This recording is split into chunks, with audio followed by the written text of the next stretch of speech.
Thomas l'incrédule. Je vous laisse lire le texte, mettre sur pause pour avoir le temps, et maintenant un petit résumé. Les disciples sont rassemblés. Ils sont tous là.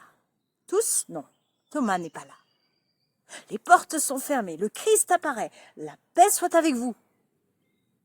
Et puis il va souffler sur eux pour leur donner l'esprit et leur dire, comme le Père m'a envoyé, je vous envoie.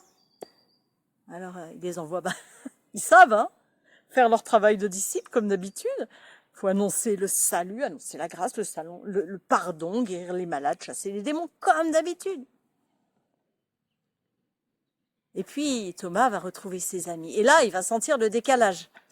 Il y a eux qui sont déjà rentrés dans la joie du royaume. Allez, on est reparti. Et lui qui freine des 4 fers et qui dit, mais moi, je ne pourrais pas croire tant que je n'aurais pas eu l'épreuve. C'est-à-dire, l'épreuve, c'est le toucher, c'est mettre mes mains dans les plaies du Christ. Je ne pourrais pas croire. Et alors, deuxième épisode, les portes sont fermées, tous les disciples, y compris Thomas, sont rassemblés, le Christ apparaît, la paix soit avec vous, et le Christ se tourne vers Thomas, comme s'il était venu apparaître uniquement pour lui, il lui dit, vas-y, vas-y, toi qui as besoin de preuves, mets tes mains dans mes plaies. Mais Thomas n'avancera pas sa main, il va faire cette déclaration, mon Seigneur et mon roi. Alors, qu'est-ce qu'il a fait changer d'avis, Thomas? Thomas, le cartésien qui avait besoin de preuves. Mais Thomas, en fait, il croyait qu'il était cartésien. Il croyait que c'était la science et les choses concrètes qui allaient le convaincre. Mais en fait, c'est son cœur qui a parlé.